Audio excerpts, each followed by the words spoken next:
the most exclusive, glittering gala in Manhattan.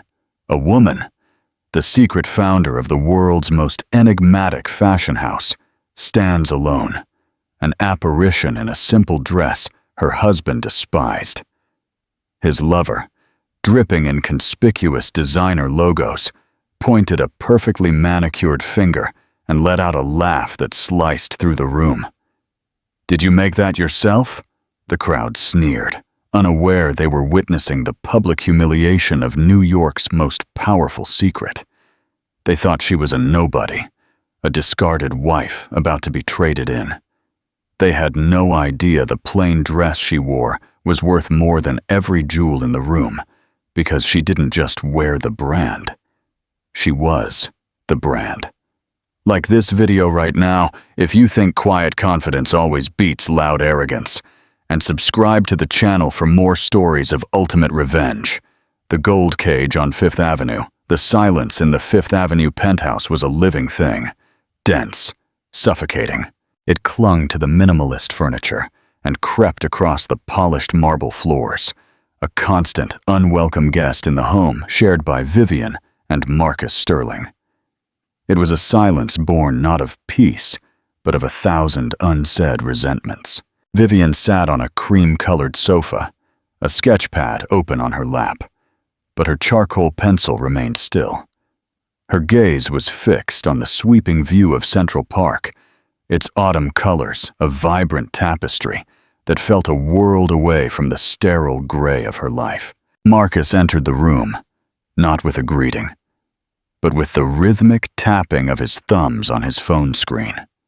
He loosened the silk tie from his neck, a gesture of a man shedding a disguise, though to Vivian, he never stopped wearing one. He was Marcus Sterling, a titan of private equity, a man whose photo frequently graced the pages of Forbes and the Wall Street Journal. He moved with an aura of unshakable importance, a gravitational force demanding admiration. For 10 years, Vivian had orbited him, a silent, inconsequential moon to his blazing sun. "Still wearing that?" he said, his eyes scanning her linen loungewear with contempt. It wasn't a question. It was an indictment. "I was working," Vivian replied, her voice soft, easily absorbed by the cavernous room. She closed the pad, hiding the intricate design she'd been perfecting. "Working," Marcus scoffed, a small, cruel smile playing on his lips. "Darling, your little hobby is charming, but let's not call it work. Work is closing a 9-figure deal, not drawing." He waved vaguely at her book, as if the concept itself was beneath his comprehension. His study, a sun-drenched room at the far end of the penthouse, was his sanctuary. Marcus called it her hobby room. He had no idea it was the global headquarters of a silent empire. He had no idea the sketches he despised were the genesis of Aura, the world's most enigmatic and coveted fashion house. A brand so exclusive it didn't advertise, had no street-level stores, and operated solely by referral to its clientele of billionaires, royalty, and A-list celebrities. They knew the brand only by its discreet logo, an elegant A stitched in silver thread, and its mysterious founder, known only by the same initial, A. "The gala is tonight, Vivian," Marcus continued, already heading toward his master suite. "The Metropolitan Museum Philanthropic Gala. Everyone who matters will be there. I need you to step up. For once." The words were a familiar sting. He saw her as a liability, a simple accessory he was obliged to carry. He wanted a trophy, and in his eyes, she was a participation ribbon. "I have a dress," she said, her voice steady, despite the tremor in her hands. "Is it the Chanel I sent over?" he called from the bedroom. "The black one. It's safe." Safe. The word was a cage. Her entire life with Marcus had been safe. A safe, respectable marriage to a powerful man. A safe, luxurious home. A safe, predictable existence where she was seen, but never truly noticed. But safety had begun to feel like a slow, elegant form of suffocation. The real Vivian, the ambitious, brilliant creator of aura, was gasping for air. Later, standing before the mirror in her dressing room, a vast space filled with designer clothes she rarely wore, she looked at the black Chanel dress Marcus had chosen. It was beautiful, classic, and absolutely devoid of personality. It was a uniform for the wives of powerful men. Next to it, hanging in a simple garment bag, was her own creation. It was the dress from her sketchpad, brought to life.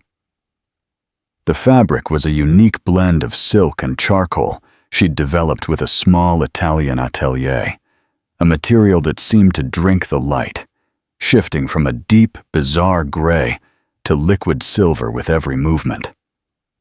The cut was deceptively simple: a high neck, long sleeves, and a column silhouette that skimmed the body. But its genius lay in the details: a cascade of incredibly fine, hand-stitched pleats falling down one side.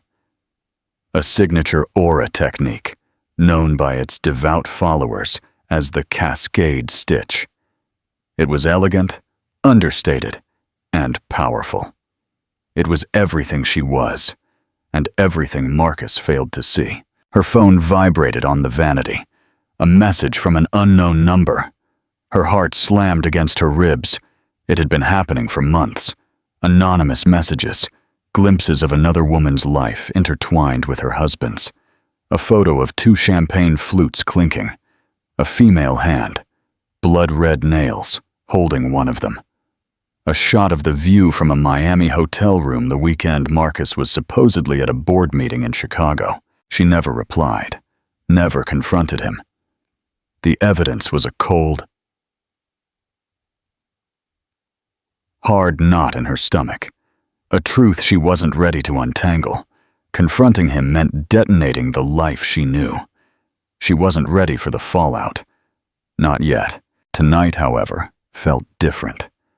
Marcus's callousness, his casual cruelty, had eroded her self-control. She looked from the safe Chanel to her own powerful creation. Putting on the Chanel would be another act of submission. Putting on the aura would be an act of quiet rebellion. It would be a secret worn on her skin, a shield only she understood. With a newfound resolve, she unzipped the garment bag. She would not be a ghost tonight. She would be herself. When she emerged from the bedroom, Marcus was waiting by the door, theatrically checking his Patek Philippe watch. He looked up, and his face registered a fleeting confusion before snapping back to his usual mask of disapproval. "What is that?" he demanded, his eyes scanning the dress. "Where is the Chanel?" "I decided to wear this instead," Vivian said, her voice level. "You decided?" He let out a short, humorless laugh. "It looks homemade, Vivian. We are going to be photographed. This is not the night for your little craft projects. Go change, now." The finality in his tone was absolute. It was an order. For 10 years, she would have obeyed. But tonight, the woman who built a $100 million company from scratch found her voice. "No," she said. It was a single, unheeded word, yet it hung in the air between them like a steel barrier. "I am wearing this dress." Marcus stared at her, his jaw tight with rage. He was about to argue, to command, but the chauffeur honked from the lobby. They were running late. With a sound of pure disgust, he stepped around her. "Fine," he snarled. "But when people laugh, don't come crying to me. Stay out of my way tonight. Mingle with the other wives. Just don't embarrass me." He stormed out of the penthouse without a backward glance. Vivian took a deep breath, the unique silk of her own design cool and comforting against her skin. He thought the dress was her weakness. He had no idea it was her armor. The unmasking at the Met Gala. The grand ballroom at the Met was a breathtaking spectacle of power and wealth. Towering arches, Priceless artwork and floral arrangements the size of small cars formed the backdrop for New York's elite. The air vibrated with a symphony of whispered conversations, the clinking of champagne flutes, and the near-constant flash of photographers. Vivian Sharp moved through it all like a phantom. As soon as they arrived, Marcus had abandoned her, marching off to shake hands with a senator with a practiced grip and smile. This was his home turf, and she was, as instructed, staying out of his way. She held a glass of champagne she had no intention of drinking. From the periphery, she watched the social ballet. The forced smiles, the air kisses that never landed, the shrewd eyes assessing every dress, every jewel for its worth and status. Her dress, in contrast, was a whisper. A few people glanced her way, their eyes passing over the simple dark silhouette, thinking nothing of it. Just another wife, unremarkable, easy to forget. The thought, which once would have stung, now brought a small, secret smile to her lips. Let them think that. Let everyone underestimate her. A sudden commotion near the grand entrance caught her attention. A new arrival was making an entrance, and it was not subtle. A woman with platinum blonde hair piled high, encased in a skin-tight, fire-red dress, covered in shimmering, unmistakable Gucci logos. A large matching clutch was tucked under her arm, and her wrist was heavy with a diamond-encrusted Rolex. She laughed, a loud theatrical sound designed to draw every eye in the room, and on her arm, beaming with possessive pride, was Marcus. The cold knot in Vivian's stomach tightened into a block of ice. It was her, Serafina Vance, the woman from the anonymous photos, the blood-red nails. Seeing her in person, clinging to her husband at the most public event of the year, was a different kind of pain. It was a brazen, public declaration of his betrayal. He wasn't even trying to hide it. Marcus led the woman through the crowd, introducing her not as a date, but with a thin veneer of professionalism that fooled no one. "She's Serafina Vance," Vivian overheard him telling a banking CEO. "An incredibly talented marketing consultant, instrumental in our new European expansion."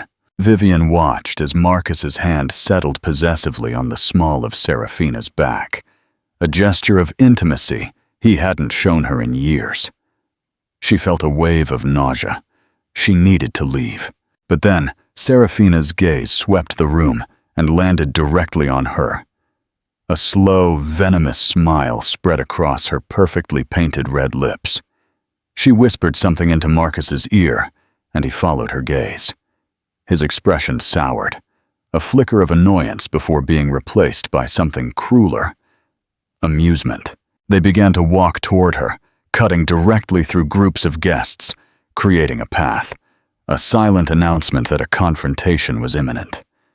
The crowd parted slightly, sensing the looming drama.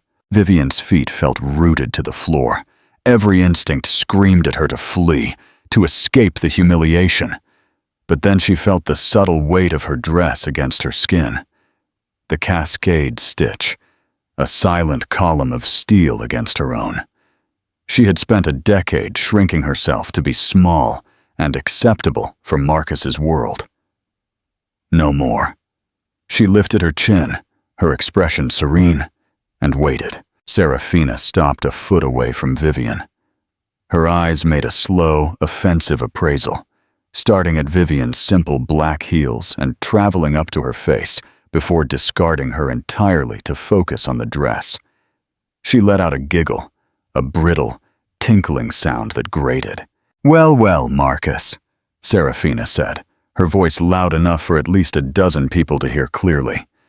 She didn't even look at Vivian, directing her words to Marcus as if his wife were an inanimate object. "I see what you mean. You really let her out in that." Vivian remained silent, her gaze steady, her posture unshakable. She refused to give them the satisfaction of a flinch. "What fabric is that even?" Serafina continued, taking a half step closer and feigning examination of the sleeve. It's so dull. It sucks all the light. In such a beautiful room, darling, you're not supposed to disappear." She punctuated her statement with a condescending pout, then looked to the listening crowd, soliciting their affirmation. Marcus, to his eternal shame, played his part. He smirked, a look of shared mockery passing between him and his mistress. "I tried to tell her, darling. I bought her a gorgeous Chanel dress. Classic, elegant. But she insisted on this little craft project." "Oh, darling, did you make it yourself?" Serafina finally deigned to look Vivian in the eye, hers wide with faux sympathy. "How quaint. Did you take a class? It's just the stitching here." She gestured with a long, red lacquered nail toward the intricate cascade stitch. "It's all bunched and strange. It looks like it was made in a home ec class. You know, for a man of Marcus's status, one would expect his wife to at least wear something that wasn't a cry for help." The insult was precise, designed to inflict maximum damage. It targeted not only her appearance, but her perceived lack of status, her supposed incompetence, and her reliance on Marcus's wealth. Vivian could feel the weight of their pity, the burn of second-hand embarrassment. Her mind raced. A part of her, the part conditioned by a decade of disparagement, wanted to crumble. But the other part, the part that had negotiated with astute Italian mill owners, managed a global logistics network, and designed dresses that princesses wore in secret, was incandescent. A cold, clear rage. They were mocking her life's work. They were mocking her very soul, and they didn't even know it. She took a slow, deliberate sip of her champagne. Her eyes never left Serafina's. She placed the glass on a passing waiter's tray with a silent click. "It's interesting you mention the stitching," Vivian said, her voice cutting through the whispers with surprising clarity and calm. "It takes a truly discerning eye to appreciate true craftsmanship. Most people are simply distracted by the shiny things." The educated jab landed. Serafina's smile tightened. She was used to people being intimidated by her. She was not prepared for a quiet, analytical retort. Shiny things. Serafina laughed, jiggling her wrist so her Rolex caught the light. "Darling, this is a $40,000 timepiece. The dress is runway Gucci. This is called luxury goods. You should try them sometime." "Oh, wait," she added, her voice dripping with fake pity. "I'm sure Marcus can get you a nice allowance boost if you ask sweetly." Marcus put his arm around Serafina's waist, pulling her closer in a gesture of solidarity. "Enough, Vivian. You're making a scene. Serafina is just being honest. It's not a flattering look." "Honest?" Vivian's gaze locked onto her husband, the man she had once loved. To see him standing there, defending the woman he was sleeping with while publicly humiliating her, finally severed the last thread of affection she felt for him. The knot of pain in her stomach didn't disappear. It transmuted into something else entirely. It became fuel. "No, Marcus." Her voice dropped to a dangerous low. "Honesty isn't what's happening here. This is cruelty and ignorance." Before Serafina could reply with another venomous dart, a new voice joined the conversation, one that carried an undeniable weight of authority. Ignorance is the correct word. The small crowd parted slightly, and a woman with sharp, intelligent eyes and a severe silver bob haircut stepped forward. She was impeccably dressed in a bespoke suit. Vivian recognized her instantly. It was Helena Thorne, the legendary editor-in-chief of Vogue USA. The only person in the room whose opinion on fashion was not an opinion, but a verdict, and she was staring with an expression of absolute reverence at Vivian's dress. Helena Thorne was not a woman given to flights of fancy. She had reigned over the fashion world for 3 decades with an iron will. Tonight, she was at the gala out of professional duty, finding the entire affair predictable and tedious, until she saw the dress. Her attention had been caught not by the drama of the confrontation, but by a flash of movement. A woman in a dark gown had moved, and for a split second, the light had caught a cascade of fabric down her side that moved with an almost organic fluidity.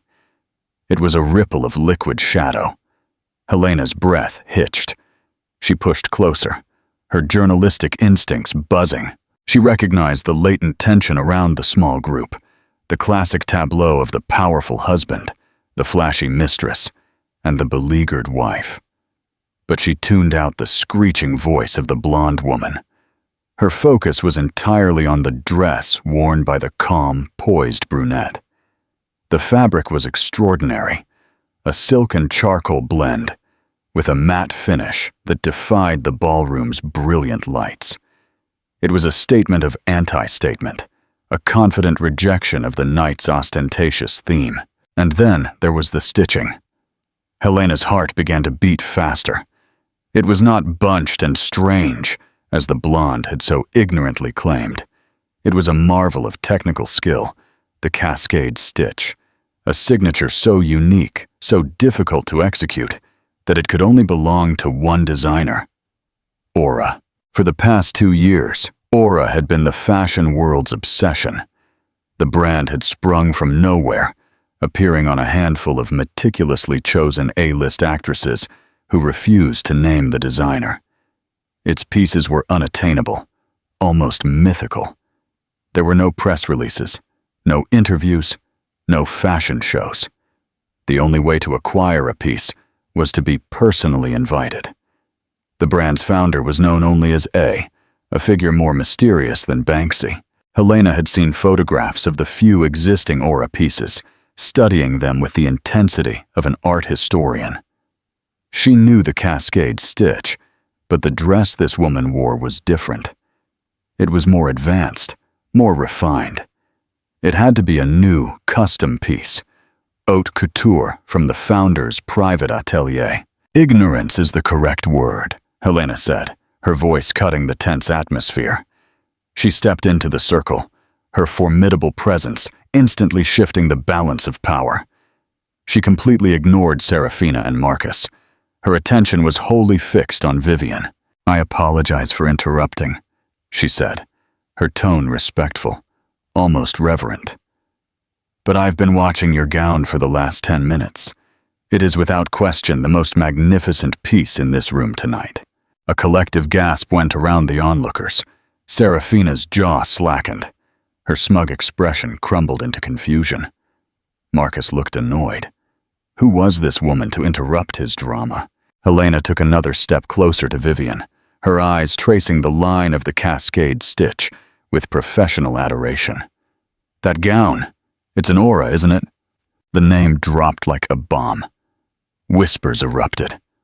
Aura, the brand everyone wanted, but no one could get. Serafina scoffed, trying to regain control. "A what?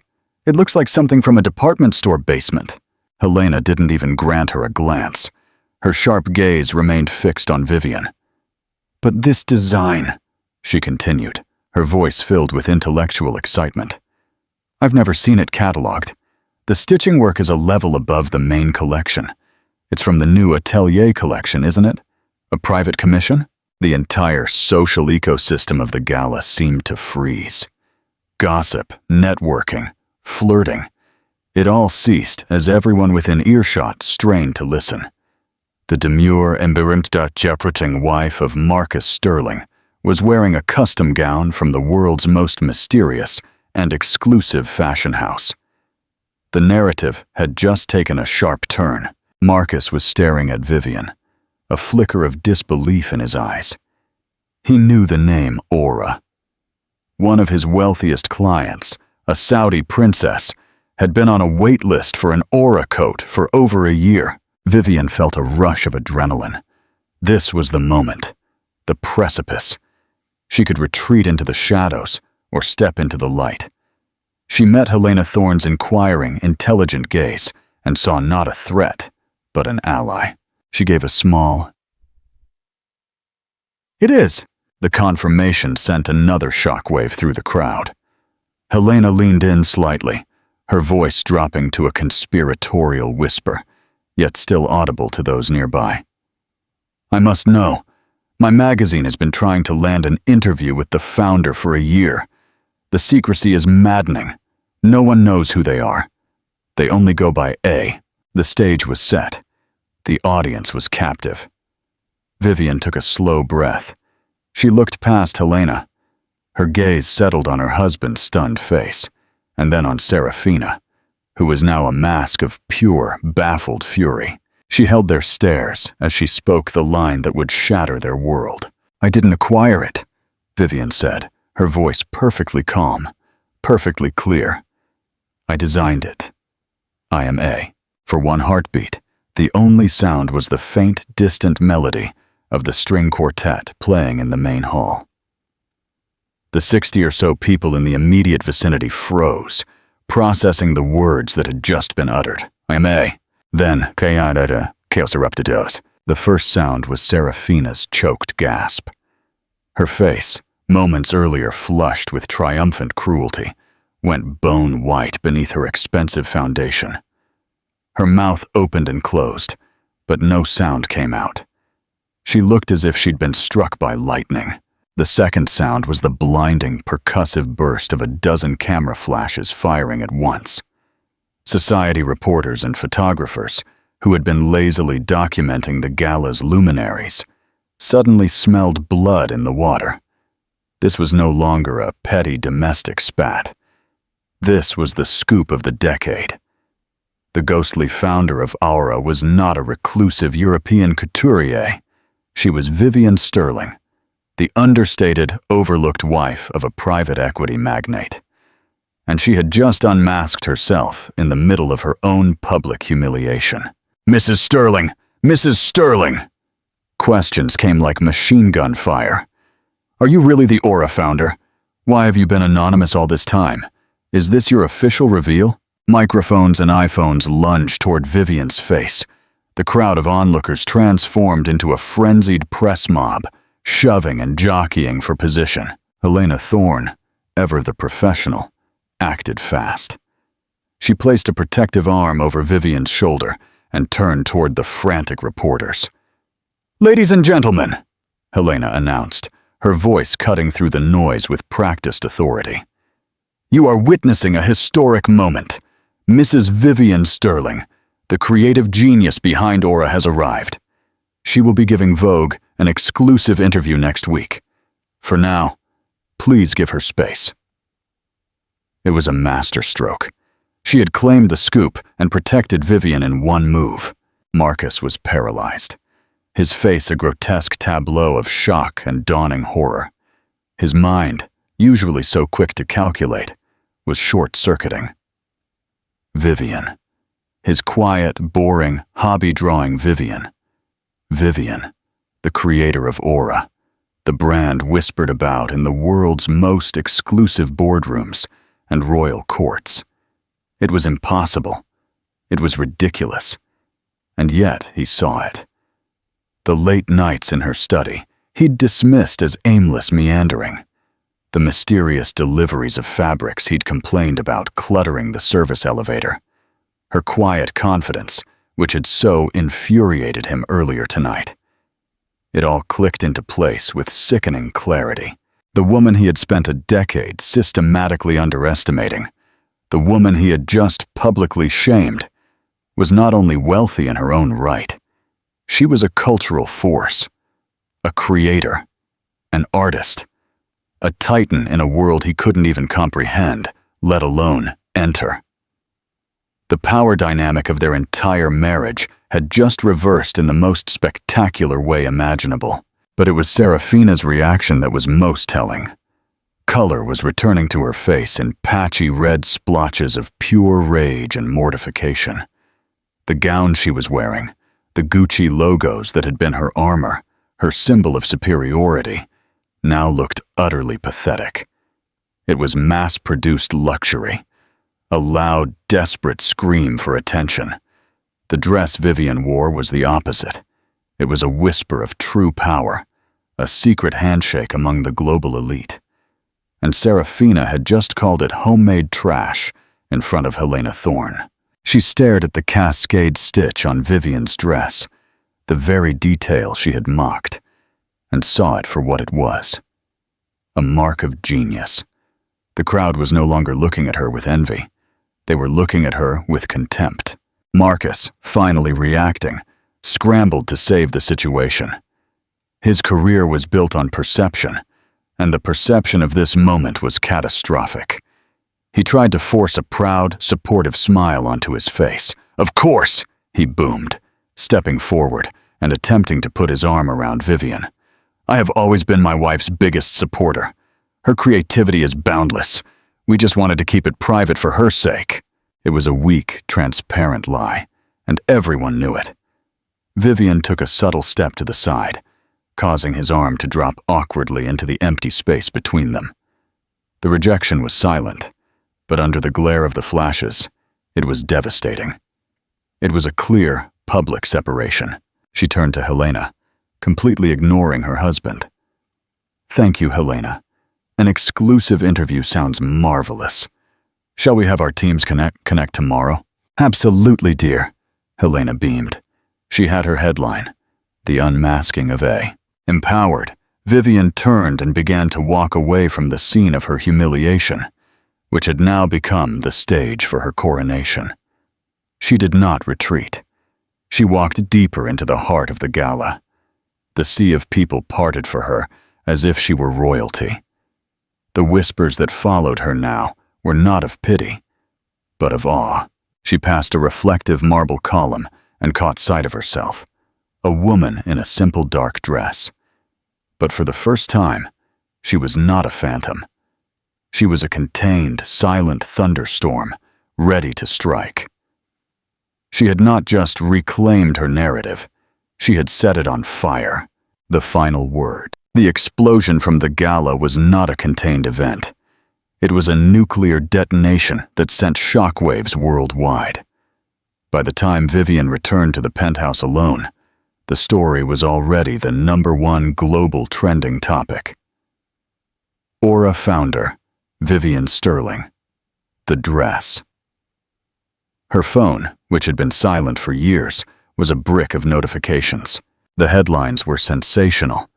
The fashion phantom revealed, from dismissed wife to design mogul, the story that rocked the Met Gala.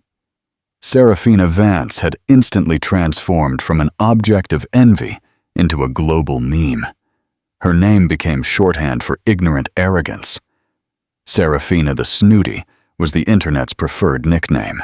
Vivian took off her heels and walked to the floor-to-ceiling windows, looking out at the glittering city that now hummed with her name. She felt a profound sense of release, as if she had been holding her breath for 10 years and had finally exhaled. The fear was gone, replaced by a steely calm. The sound of the penthouse door slamming open made her turn. Marcus stumbled in, his face pale and haggard. His perfect tuxedo was rumpled, his tie undone. He looked like a man who had just survived a shipwreck. "Vivian," he croaked, his voice hoarse. "You have to help me. You have to issue a statement. Tell them I was aware. Tell them it was a marketing stunt we planned together." Vivian simply looked at him, her silence more damning than any accusation. "Do you understand what has happened?"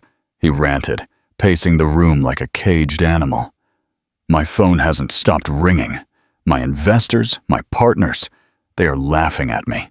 It makes me look weak, powerless." "You are weak, Marcus," Vivian said, her voice devoid of emotion. "And you are a fool. You stood there and let that woman tear me down to boost your own pathetic ego." You smirked. I will never forget that smirk. Desperation seized him. He changed tactics. His voice softened, turning supplicating. "Vivian, Josie, please. Think of everything we built together, this home, our life. I love you. I was an idiot. I was stressed about work. She meant nothing to me. It was a mistake. Let's fix this. We can be a power couple, you and I. Sterling and Aura. We can be unstoppable." It was the most pathetic, transparent display she had ever witnessed. He didn't love her. He loved what she now represented. Power, prestige, and a level of cultural cachet his money could never buy. "There is no we, Marcus," she stated, walking toward her bedroom. "There is you, and there is me. And as of tonight, our lives are no longer connected." She paused at the entrance. "My lawyer will be sending documents to your office in the morning. I expect you to be gone when I return." "Return from where?" he asked, his voice cracking up. "I'm checking into the Plaza Hotel," she said. "I need a place to work where I'm not bothered by the stench of betrayal." The legal dissolution of their marriage was, despite everything, an anticlimax. Vivian sat in a sterile, glass-walled conference room, the final divorce decree spread before her. The public disgrace clause, a relic of a time when Vivian had a foresight she didn't even know she possessed, had been Marcus's undoing. The court of public opinion had already delivered its verdict, and the legal one was mere formality. As Vivian picked up the heavy gold-plated pen, she felt no anger or triumphant joy. She simply felt light. For 10 years, the name Vivian Sterling had felt like a costume she wore. By signing this paper, she was shedding a skin that had become too tight. With a steady hand, she signed her name, her own name, reclaimed. Final reflection and call to action. Vivian's story is a powerful reminder that true value is measured not in flashy logos or the approval of others, but in the quiet confidence of your own creation. She traded a toxic marriage for a global empire, proving that the best revenge is not just living well, but building a legacy that they can only watch from the outside. She didn't need to scream to be heard. Her genius whispered, and the world leaned in to listen. Tell us in the comments. What did you think of the ultimate fate of Marcus and Serafina? Do you think the karma was fair to them? If you were moved by Vivian's incredible journey from humiliation to triumph, please don't forget to hit the like button. Share this video with someone who needs a dose of inspiration, and subscribe to our channel for more unforgettable stories of karma and justice. Thank you for watching. The Price of Arrogance, the exclusive interview. It was 3 weeks after the gala. Marcus Sterling was holed up in a lavish, anonymous hotel suite, having been forced out of the Fifth Avenue penthouse by his lawyer's urgent advice. He sat hunched over a sleek mahogany desk, the room's oppressive silence punctuated only by the clinking of ice in his glass. He had spent those weeks attempting damage control, a frantic, humiliating series of calls to investors who refused to take them, and leaked, desperate interviews where he tried to paint himself as the supportive, misunderstood husband. All his efforts had been futile. He was radioactive. His name, once synonymous with power, was now a punchline. Then, the new issue of Vogue USA arrived. Marcus's assistant, a trembling young man named Greg, placed the magazine on the desk like it was a live grenade. The cover was stark, impossible to ignore. Vivian Sharp. She was wearing a simple tailored aura coat in bone white, her face serene, eyes looking directly into the lens with a quiet, unyielding power. The headline screamed, "Aura Rising, the genius who refused to shout."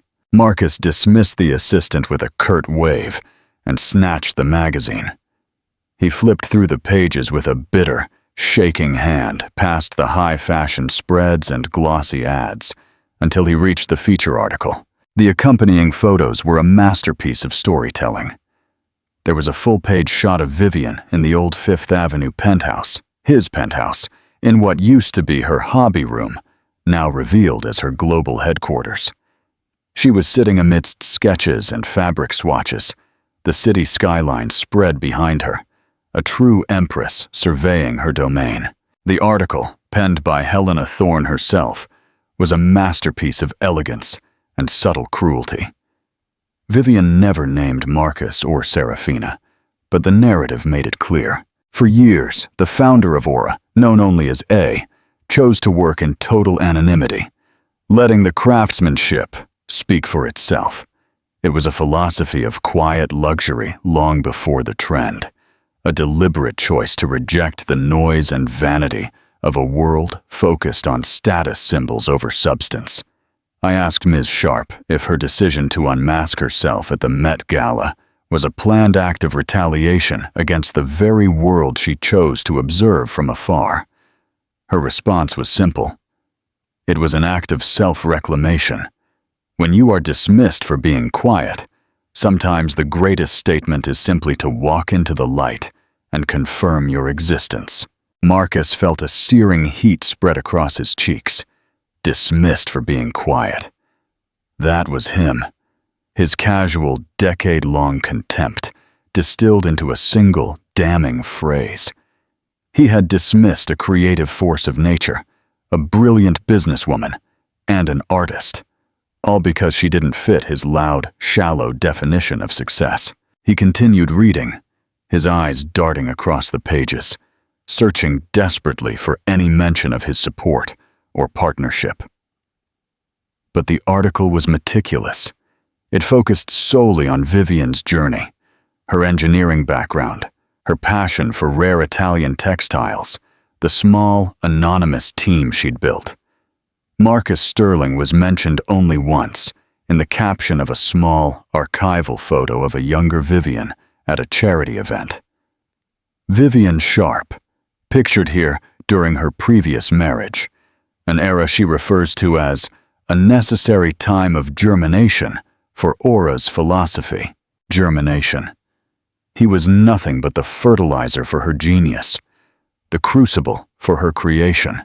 The silent judgment later that evening, Marcus found himself at a dimly lit, high-end bar, trying to blend into the shadows.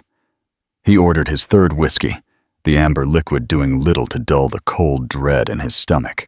Suddenly, a voice smooth and cold as steel addressed him. "Marcus, fancy seeing you here." He looked up.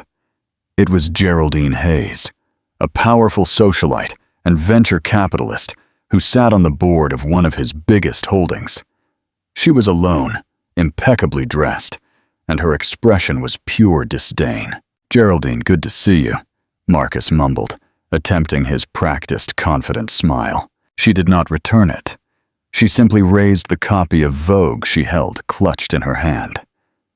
Vivian's interview is exquisite, don't you think? Such clarity, such integrity. We've always valued that at Hayes Capital. He felt his carefully constructed facade crack. "It's a great piece. I always told her she should." Geraldine cut him off with a gesture of impatience. "Marcus, I read the filing. Your attempt to claim even a fractional share of Aura's intellectual property has been deemed frivolous by the court. We are moving forward with the divestment of your shares next week. We cannot have a chairman whose personal brand is synonymous with such blatant underestimation of talent." The words were precise, surgical. It wasn't about money or infidelity. It was about his judgment. His fatal flaw was not being a philanderer, but being a fool. "This is an overreaction, Geraldine. This is personal," he protested weakly. She leaned in, her eyes sharp. "No, Marcus. This is business. You failed to recognize a $100 million asset that was sleeping right beside you. That is a failure of vision. You are no longer an asset to us. You are a liability. Your ex-wife, on the other hand, is the single most valuable brand in luxury right now. She chose to be silent. You chose to be noisy, and the noise always fades." Geraldine Hayes turned and walked away, leaving Marcus alone with his glass and the magazine. He looked down at the image of Vivian's serene face on the cover. She hadn't needed to say a single vengeful word. Her success, her calm, her undeniable power. That was the silent, final judgment. He had lost everything because he couldn't see the value of the woman he possessed. What is the most painful thing Marcus lost? His company status, his wealth, or the public perception of his power? Let us know in the comments. Share this video if you agree that the greatest downfall is caused by arrogance. The haunted storefront. It was a cold, gray afternoon in late November. The entire episode with Vivian Sharp and the aura reveal was now a case study in business schools and a cautionary tale in society columns. The name Serafina Vance had been permanently replaced by the nickname the internet had bestowed upon her, Serafina the Snooty, the woman who mistook true luxury for a homemade craft project. Serafina was pacing inside a cavernous, empty retail space on Madison Avenue. Just 6 months ago, she was at the peak of her consulting career, her services sought after by major European luxury brands, eager to break into the exclusive New York market. Now, she was negotiating the rental of this space for a small, obscure accessories line, a desperate attempt to reinvent herself. She stopped by the large glass window, adjusting the collar of her expensive, yet now slightly dated coat. Her trademark bright red nails, once a symbol of her brazen confidence, now seemed a touch vulgar. A young woman in a chic, understated cashmere sweater paused outside the window, talking animatedly on her phone. Serafina caught a snippet of the conversation. No, seriously, imagine the lack of taste. Calling an aura piece homemade. She didn't just lose her man. She lost her social relevance. No one trusts her judgment now, darling. Not after the Vogue article proved she couldn't spot quality if it slapped her in the face. The young woman, who was likely an up-and-coming social media stylist, laughed brightly and walked away, completely oblivious to Serafina's presence. Serafina clenched her fists. It was always about Vivian now. Vivian's silence had become a symbol of integrity. Serafina's loudness, a symbol of ignorance. The brands she had once represented, the very Gucci logos she had used as a weapon, had quietly distanced themselves, unwilling to associate with a figure who had become a global shorthand for social faux pas. The empty phone. Her phone buzzed, but it wasn't a call from a client.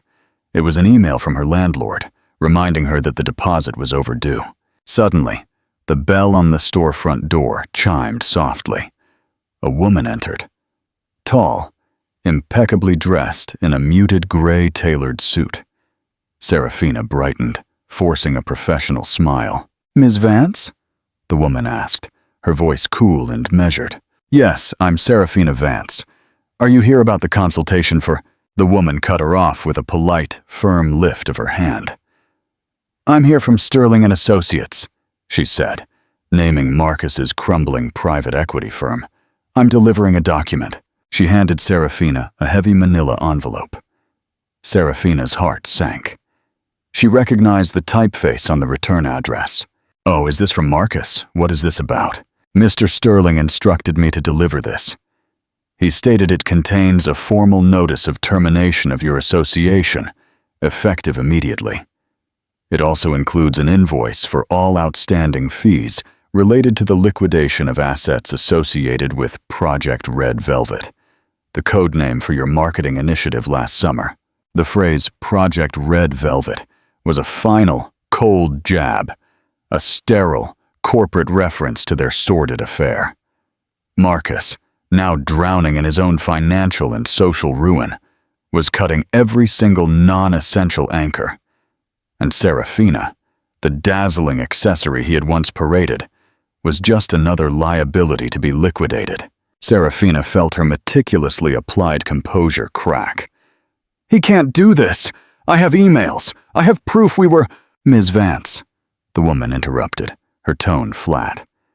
"The firm is dissolving. Mr. Sterling is focused on legal matters and has instructed all non-core expenditures to cease. He specifically requested that I convey this message.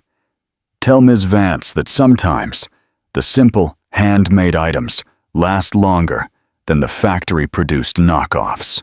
The woman turned and walked out, her footsteps echoing on the bare marble floor. Serafina stood alone in the empty storefront.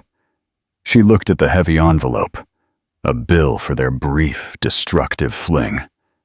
She looked at her reflection in the glass, a woman dressed in loud luxury, utterly, devastatingly alone. She had spent her career trying to buy and brand a sense of superiority, only to be dismissed by her lover with a mocking paraphrase of her own cruel words. The greatest irony was complete. Serafina, the queen of status, had become a rejected, disposable commodity. Do you think Serafina deserved this outcome? Or was Marcus simply deflecting his own failures onto her? Share your thoughts in the comments. Subscribe to the channel and hit the bell for more stories where social karma serves justice cold. The future of Aura. A conversation with Vogue. The vision for quiet luxury. It was a crisp morning in the Plaza Hotel suite. Sunlight streamed through the tall windows, illuminating rolls of exquisitely soft fabrics draped over minimalist furniture. Vivian Sharp, now the public face of Aura, sat across from Helena Thorne, the formidable editor-in-chief of Vogue USA. They were reviewing the final proofs for Vivian's exclusive feature. Helena set down her teacup, her gaze sharp and penetrating. Vivian, your story is a cultural phenomenon. It has validated a seismic shift in consumer desire, the rejection of loud logos for quiet, undeniable quality. But now the world is watching. They want more. They want Aura to shout. Vivian smiled, a calm, knowing smile that was now becoming her signature. That's precisely what we won't do, Helena. Aura was born in silence, and that is where our power remains. We are not interested in volume. We are interested in resonance. But how do you scale a philosophy of unmarketing? Helena pressed, flipping to a stunning photo of the cascade stitch dress. Your valuation has multiplied tenfold. Your demand is infinite. The market requires growth. Vivian leaned forwards, her eyes bright with creative focus. We will grow, but vertically, not horizontally. We will remain small, exclusive, and excruciatingly slow.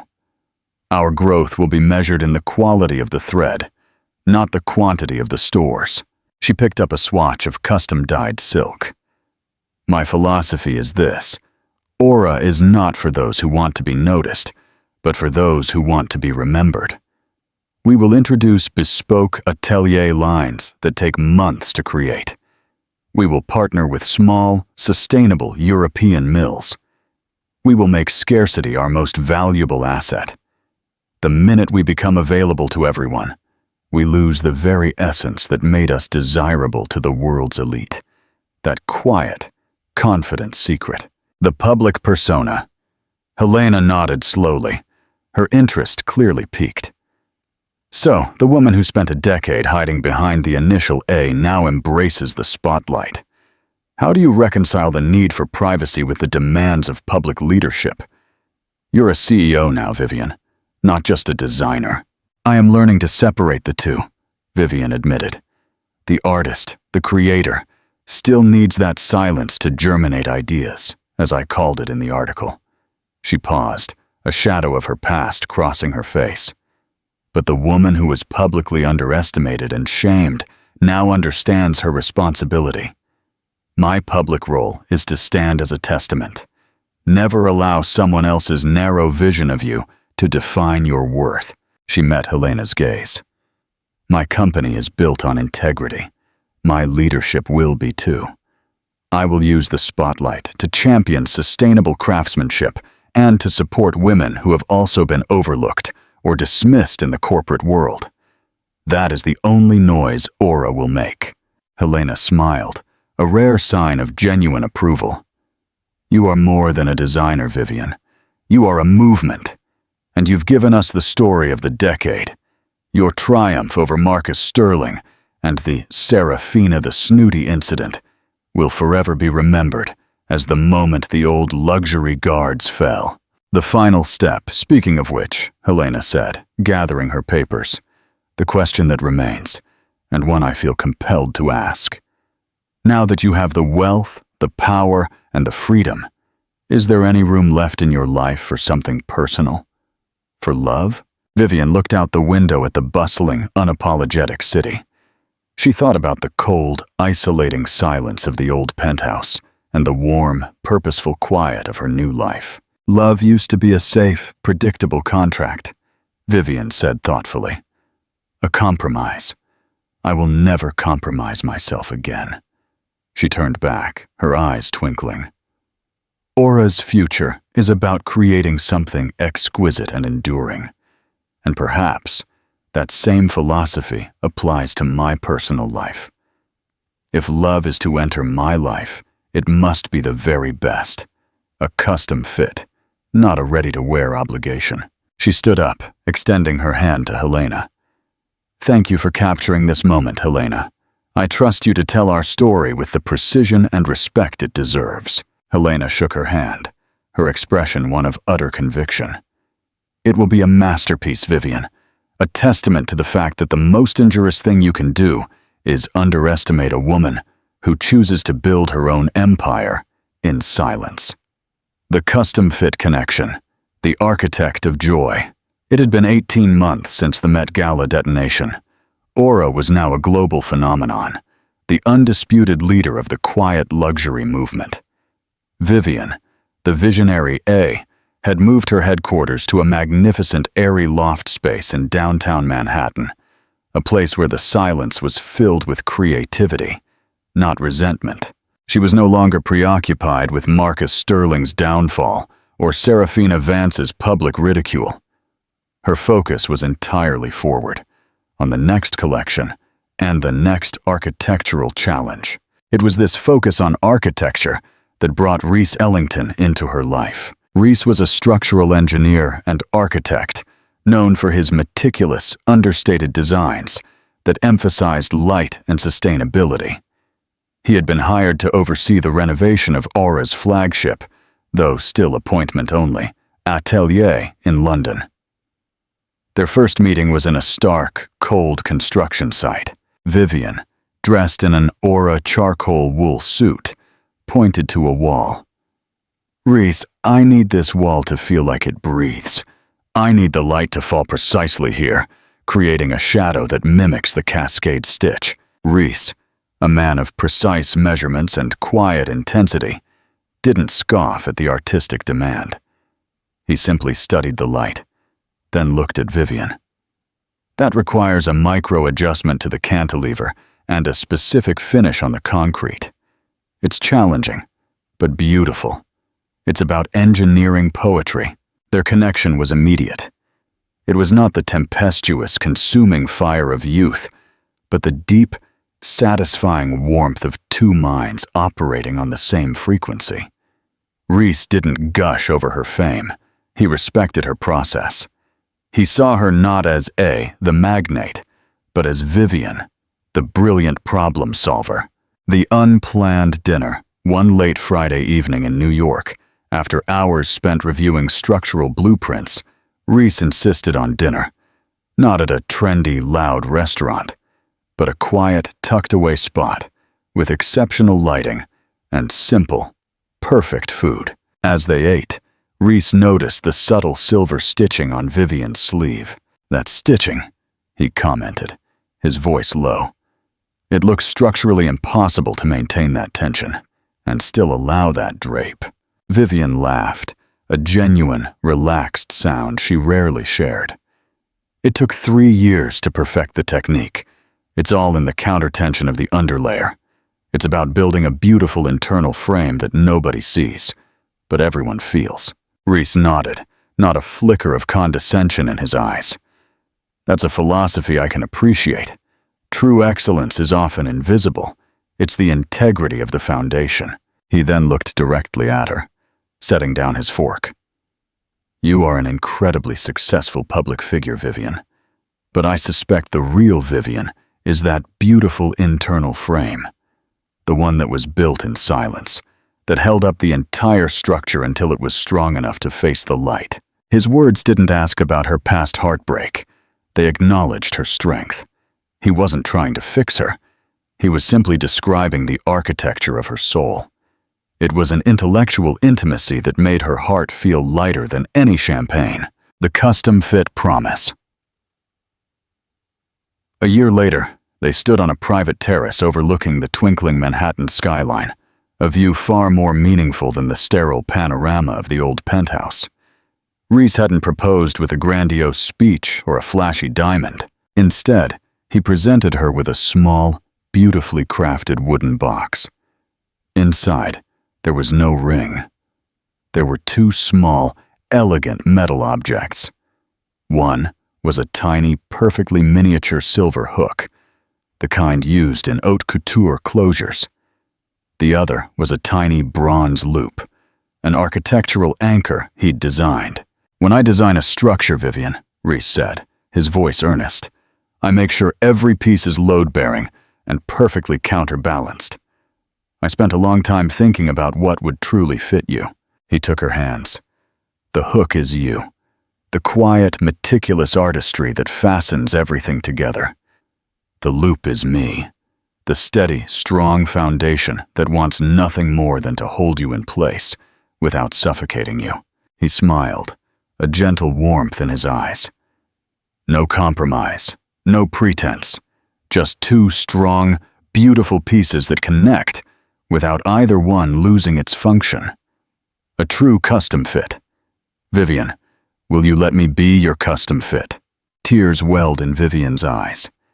It was not the emotional storm of a dramatic love story, but the profound, quiet certainty of a life finally aligned. This man didn't see her as a trophy or an asset. He saw her as a design worth his most meticulous effort. "Yes, Reese," she whispered, her voice filled with a peaceful joy. "It's the only design I've ever truly needed." She had built her empire in silence, but her heart had found its perfect, lasting resonance. The woman who once wore an invisible costume now wore her own beautiful, enduring truth. Vivian's journey is the ultimate lesson in discerning value. Never settle for mass-produced relationships when you are a custom-designed masterpiece. She found that the greatest luxury isn't owning things that shout, but possessing the quality of a love that whispers and endures. Tell us in the comments, which of Vivian's partners, Marcus, the obligation, or Reese, the custom fit, do you think represented true power? If Vivian's custom fit ending gave you hope, please like this video, share it with a friend, and subscribe to our channel for more tales of triumph and elegant justice.